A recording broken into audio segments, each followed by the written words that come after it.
Right, yes, it's Nkole Media thing. This I'm a sober Sparks and one savage on it. Yes, of course, Ejeni Nkole Media to your YouTube, to your TikTok, to everywhere on Mazina Nkole Media TV. That's where you need to be.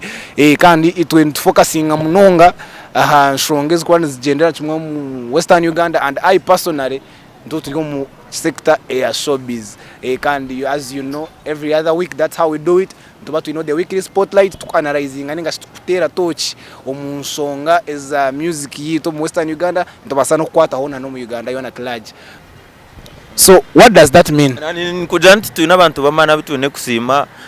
DM Swaga ogwa rukwenda kwesimba Rwampara mwizi bamuhe nakarura ba mwizi. DM Swaga deserve the credit. Abana ba MVP, talk of people like Nelson wa Mchiga TV, here he come in na ngo Mchiga TV atakijere ninyo wakasha twafu. Na kwezi kutakana na yengo wakasha.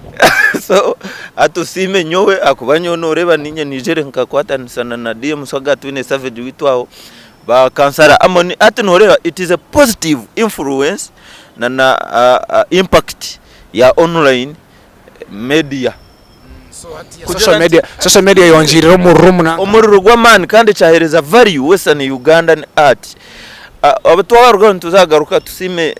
in his own way tumhereze credit ye Roy G nkomuntu. Putting other factors aside, tumhereze credit ye nkomuntu akwa hinabakwimuka wajangu we nayendeza nkawe konkomo kwendeza we nkawe nabande bafuniremo nabasa kwa nakoreche nabande bafunire nakoreche ye fine aho nature bafuniremo we kakoreche ye it is okay nko kuba kugamba sama just gakora ngo wakitembera. According to me nyoni ndeba no omukora kwe ni kuyambe ndongo yona ati yona actually ati yona team musician zibonka so tugaruke tumusime kuja kuyimujire yaje atayika I can do this kandi yat chasing achaba successful. Right now I want to tell you this, Roy G at the level of Western Uganda he is successful musically. So nasako bari nebinde byacha enda za national level ashikire hubwatire rugogwa ashikire international nahandi konka ekintu nkecho nchehereza muraro abandi bana kujangu it is possible kweto kusabura ebimwe byeshongoro twabigera ngo ebe bifire kiti korwa kiti a speed ituro mukabeni mukora muti na muti bachurikiza by the way kangambera mazima no imuko gamba cheshongoro cyo muntu ninga artist ndebero abantu aruhogayo ogogwa ryace yari kucera kwijana attacking tingo ndagambizi na geti ncenda kuma attention ari kuja ngo babroga ni batera abana aba upcoming whatever he called it konka ekibuzo ntijera aba bana abo no mangu nitwa abinji nito tubakwasera mukono batwikiwa kubamanya atokakora yamanya mangu no yamata no tukajara abantu we yamata takuma bashire yo bata kasa hakushira kuza kumudefendinga yamata ekindi inshanjere ngo kokwe mukabagamba se umwana yarete cyeshongoro ekinandinga mantabira gujutwina kantu akitwa akatujiremu aza kutukubura kweyama nimuganga kuja ntecheshongoro cyawe sound fire ninganga kuja cheshongoro cyawe arrangement of words kiburamu ati wagenda ayitwara nko wanyiga konka agenda kitereza next project ejebonire ni wagenda nyigira ko gambara umuntu to ino mwe agaraka yesiga cyo nagambera umuntu wamugambera mazima nabinja ba niho ho kururana batwarana bajangu no sabura kumbe wamugambera kikirekorwa. So atomo omurgeje nkorejo yona norengu abana na projects zirimo nizija akuba yesterday I spent the whole day at home mbere yo kuzo mukwetega ko kuyibanda konka najera nti good chance abazayo they will represent well and of which it was a success. I congratulate Gaza Blaze MC for the success of his show. So najera nkansibo muka nsibero muka kuruga kasheshe mpaka omwazi mpurikize byeshongoro bikurenga 20 plus na wahura hati no horangu there is a very big change kandi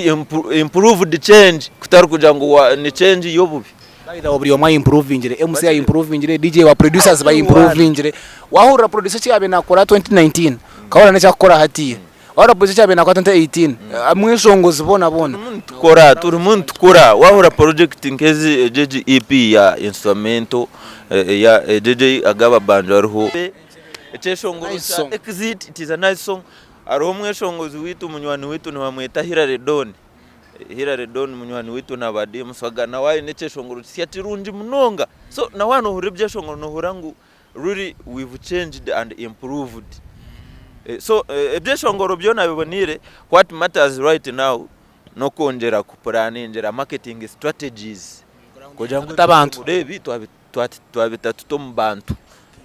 So that is it. That is what Beazin has to say. Njere yebishongoro byone bityankanamo. Tubyakirira kimwe byeshongoro baretere.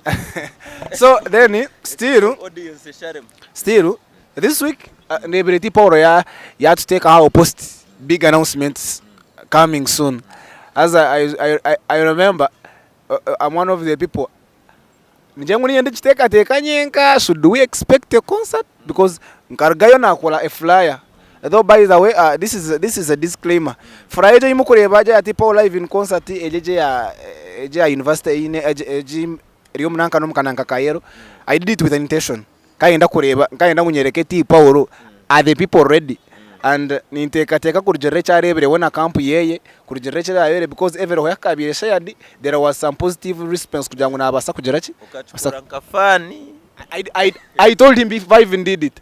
I told him nkachukura nkafani you fan wa buri omwe they know. So I told him I was like I know no basa kuchukura zone manyangu iwe na camp ya otomuka chiteka techereho obatingwenda kumomashiteka bamutakata katuchije se turebe. I want to do it kujangu mubanze mushenka barebe kizeche. So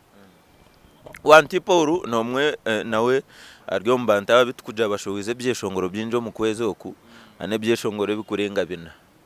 ebiri out ya instrument ona ane cheshongoro ebe byakorero Kampala nco wa Bruno and of which na wabihurira ine chintara chenjereje ninjani tinka churireje munonga konka ebindi byeshongoro bye byinji bonira. Of course he can't disappoint. He's an artist. He's a real artist. T Paul, as we speak right now, Kataruga jine nabasa kuza stage ya shongore shayizi kurenga 2 ebyeshongora byine bikumara tinka omega takachize byeshongoro byo kweshongoresha 2. Are you sure? Yes. Kanko boss kare nyanango tebereza no teka ngomega ine yoshongoro tibi approximate zaine oyirobire bya yoshongora chayeta Merares obani Mihares no nabyo no bwoko bitaho takusebye shongoro 20. Now at turebe omega dachikisha tu omega 2019 abantu ngwataka kumanya omega bwa weekend. So kurga weekend up to now obwa today hata ine ati watanditira weekend na 20 tibikwi no nyongi sagambe y'abantu bakugerachi you know omuntu uriyo kona abasa kusanga maybe nabanya bastoka gira ngo I'm well sure kumuko kujaranti tarinka omega I'm bringing this kujangu nyereka abantu tipo uruwe Kataruga jine byishongora byine ni byinji konka na Roberts akajangwa ine 5 unabasa kwandika ibyishongora igana in 2 weeks. So nacho ncho nanka Roberts akajangwa unabasa kwandika ibyishongora igana in 2 weeks. So obwinji bwabyo is that what matters ninga nantiri mninkwereza cha Roberts cyo kwandika ibyishongora igana in 2 weeks nabasa kubyandika kubananye nimbasa kwandika ibyishongoro 10 konka ni cyeshongoro ki kokomara rukumara kizandika in 1 month 1000 base mwemu nimbandika na ninzo nanda ninyimuka nzo mukanisa ecubaraye shongore nchandika nzo mukerezia nchandika. Yes. What matters is it a song? So Paul ebyeshongoro byabine kandi with all due respect Alpha Music obwiro bwe mazere na nitafari rye ina entertainment industry ya Burenje bwiza. Actually we need to give flowers to Mr. Bruno Mushabe Bruno. I need tafari hango entertainment industry ya Western Uganda. Ugonyonka mwetaho arora numujera unankanu king nyonka mwetaho got no war kusinga talent sa producing. Actually JK izareke kwita goat Bruno niwe goat anyonga mjango no goat mwami Bruno Alpha Music niwe goat because Bruno akakoraho Matenra yakoroti Paulo yakoraho Rage yakoraho nanka even JK izim kiri cha Vita kiri cha niwe cheshongora that guy Ravita and for information Ravita was extremely talented even ninja no kucheza Bruno cuz icyo songoro ariyo bakanja ngo ariyo kwibanda ninza kuba namono ndakushobora might ino kumuhiga abantu tibine kumanya there is some good thing I want to start ata abantu bona nitukuba ntubareta what you need to do stay tuned to Nkole Media oyongere no kushare nje abanywani bawe so Bruno na Alpha Music what they should know no kujanti tipo ejesha tine chinde chitukumubanjo hire ukore chintu ngecho kukora show and the people on to end up maiden concert and a big one tine chindi chitukumubanjo akuba if akuba for us ntureba no wasakuba Hudson munywani wanje MP to be Rwampara aretor seche ayozabuza nimuni mugamba unka manager wa tipo ayozabuza konka naze tafayo Hudson zabuza turi na Yesu so ati Hudson na Bruno na management yona ya Alpha na tipo kutwarizamu na tipo abakunda abanywani ba Paulo nkabantu kandi bine senti social capital jine nitubasa kukoreje show and for us itwenkitwe ekimwarebere twakorera kacece tuchikorire Roigi turode kuchikorera na Paulo I told them twakore na tipo nkamutera on phone na mugambera nti itwe chitukupuraninga hati hati ni wuru kandi wotarode tugambere torondo ndisho turata kwa tukwenda kuzikiza yonka mjangu yatarode it's by force tipo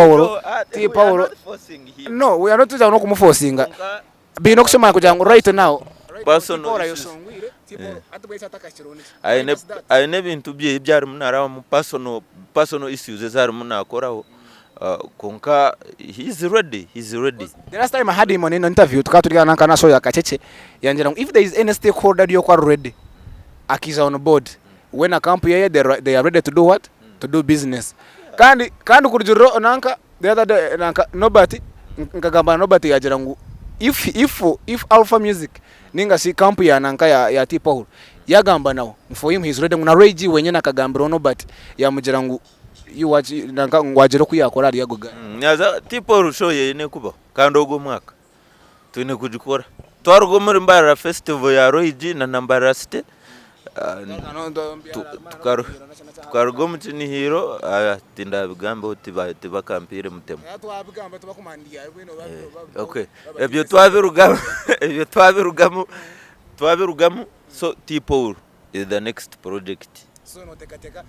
atumata anga kumpura ninjira ate kwakoboriyo no jakateka ate nani nza kutegeka tipo runandi camp yeye okuyikumi kumwe ni kukora by the wanangesho nchina bende koza kafura yako nakoze no bakabeka kar fake nyonka antire okuyikumi kumwe kumanga bana baba humwire aba masomero kandi nezindi shows niziza zireche ezo tukureba hati bako bataka humwire ne bakutoroka bije ndakubinyisa abana babandi nibakwija nibakufuna niyo kuba n'ikindi no manyito twinenjere y'uruhanga yatukunzere mabo mu Western Uganda ahwito ntugamba na ruhanga direct so umwe no ryaho tituri nkabara bakubanza barabo muri kabaka ninga bara abatoro no babanza barabo mukama konkito ntugamba na ruhanga direct asa watera gati yo mutwe ito kunuya omuri ankore nitugamba na ruhanga direct tarobyo kubanza ngorabo mugabe ngora ngo ababuganda norano barabo muri kabaka ababusoga barabo muri cyabazinga abatoro ito ruhanga no gamba nawe buterevu akugaruka so nobo ryaho ushanga izoba rya show ya tipo rutwafuna government taunka holiday nkecabire rugugo wachireba so you people this year people should expect expecting a people live in concert. He's worth to do that. He has a good music, he has social capital, fan base ero ebyeshongora byine yaza akorecho ngaruke ndabye mu egari management aho teka aho koma because aho ndo bataka hizirire so still lastly t-shirt yozire t-shirt kasteka hari yari yatuteza umusana but I'm so glad it was worth it kurgira tukunne kinarebere cyabekiroho kurgira kinarebe kikashitarukubi so abantu tubagambira twarebe ninge twahurire ninga about the experience Viga Music Awards 2024 that Western Ugandan nankani edition nebiza kuba ari Daystar Cathedral 9th of June this very year. So Viga Music Awards nico ki now nkoko nanagambire ntitwe tukijana na ebiroto byo gukora impact, a positive impact na influence to this game, to this industry. Omwe ariho bitukora not because twatera urusheke ninga batwire sente, nitubikora to fulfill our dreams abwenshi twijire. Chona nagambira abantu abandi abakurugayo yaruga yakashanga na kutera kuja ngo wagamba kubaca inteki waresire atakumangu kwana mutabano wawe nei kumangore munotereza but twija Viga Awards zuro tazuro basa kujura kuja waterebe Viga Awards 2024 as awards zitwire side zo ko mu centro kandi kindi Viga nchimanisa Victoria Gospel Music Academy. So wabura makagambo gospel, you know where we fall.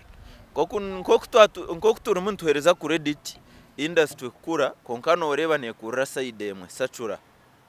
wachireba, which means twantwenda kugira ngo turekere ho rigasi akuba you can't stay on to kuguma ho biro byona no ije abandi baruga bati nkaba MVP ko bari muni barugaho nabo hine bakashanga barwanga bo barugaho konka MVP wari muni agenda ubwire bubireyo. Are you sure? Yes, bagambe na ari muni arugaho eto nteyereka dan MVP ari muni arugaho. So generation ni process nkoko kurebe kintu what akozere strong foundation nkaba Rastachaz na Sister Charity ikaguma ukashanga no guma mpaka akubaye manya Bible teko ma Bible no bituru muntu buza baravita semanya ate bakubuza princess Zara no mahari, those were the guys about between Mesuri. So ati noreba ncondo muningambira so ato buturuho ntwenda tusigeni to impact positive one kahene chikomanyisa. Viga Awards as awards zigenderire kujantiniza kutungura gospel side of entertainment na radio presenters ni baronda bakora gospel shows ababire nominated, rather media personnel abeshongozi producers everything ni side ya gospel. So Viga Awards zezi kandi nekinde cinzerebereho kurujana press conference nkareba tiziri nkeze zinde zibene zijaze ciyayi zitina hiziri mpurire ngo nakaruru kazo kagomero kwiba kagomere ariheze batterire heze mwami wanje ndamugambizina zuri nkahura ngo muntu akayimako mukasheshe kwabuhura ndo bururigana handika mwigana buza konkani tuzagaruka mu December ezo nazo nazimanya tuzitereze ezo tukazanga we don't want to be nominated ezo tukazanga abandi nibakuzama bakuzenda so we don't iwutazama umutantam tokuragira abakunominating iwuteterera kubara kutema. So awards za Viga Awards kuza kubaho ebero muyenda Daystar Cathedral okutero bururu ni kugendo misho kandi no kubahamiza ntiziri nkeze zinde ziwenzija zitarone zinde zije ngo Western Uganda Music Awards zibiki zechfere turabichenjire konkati byaho. So ntwenda abantu babanze beyiye emergent tekateka yuko jango awards zitwire nizija tiziri serious abantu bara biased. Yeah, so that bias should stop. Viga Awards ziri serious kandi zigyamuramu. So abantu bona ba gospel they should get involved to these awards akubane ziza kuyimusya side yabo washango bire nominated, it is part of promotion kandi ziresere tokability tukabere ntugamba gospel music tucharaga kujuguru gospel music ni babantu abakutekateka ngo ebyeshongoro nibikwetambuza bwa ruhanga wa gospel wamugambe bigambo bitakwita wamugambaho togwe nanda kuntera gacirunje nyine banywani banje aba gospel abakunkunda akubicenga ririya ni nabasa munywani wanje ogwe twineyo anti Jack gamba ngo nubakurushiki kandi abantu abakodo n'aba gospel tino rampire center wa gospel jaka kabura kwa ogwe ni anti wanje, she's my aunt akumpa ka artist anti Jack bwemi Sasa nanye ndo mutabano wawe so wawatire Beazi nanyo izo ntire yene yo sister wanje best Emere bitiwe industry ne yaso neyo yona sister jangu no batera uruseke wanje kuba no win no batera uruseke ntungamo ntoba ntungamo buri mwikiwe no wantungamo ni sister wanje so Emere chikazo Emere chikazi ni sister wanje ogwe nkanti ryo musini ya wana ryo nko musini ya sekisoba inkwijuko bayabe yajira campus konka nkandi Beazi na rumukoro watandika kubi I was still a kid. I got involved to the entertainment. Bantumwe orukumanya Emere chikazi washanga Beazi na kegana Emere chikazi Beazi na taro wahati ndio musingo ari obayabe naje nto obayabira ryo musini ya 5 konkanyo ni manya hine ebintu bya sports bitwabe turuho namureberaho yasho wize ceshongoro Beazi na rumukoro reba sports kare tutware basi Beazi kazi ne sister wanje nabandi abagospel bari mu banywani bitu konka bandi abakukira naye bwa munywani wanje by faith ogwo no wamani munonga ogwe praise and worship ane byeshongoro byeye kandi ekinde cyafaye kibiri wari by faith cyo takamanyira niwe mweshongozi bwo kubanza kufuna booking yo kweshongora rufu akakati ba agaranga de aza Beazine game tube twabyanga iwe na wano hakana iwe twaruga tushume tumushanga yara hardware yeye tumubuze by face tugambe jamazo aine record yo kubanza kufuna booking ya rufu hata rufu bare bakamuterera ngo by faith nguturire byeshongoro byawe nibyo bikubasa kumurizo muntu aryo mbusasi Beazine game Beazine game tunobiye nyona kuja ninkora research neto rukundebere biro tinchigamba buri hamwe I sit down I settle I make a career research ekintu nachura nimbanza ntichondoza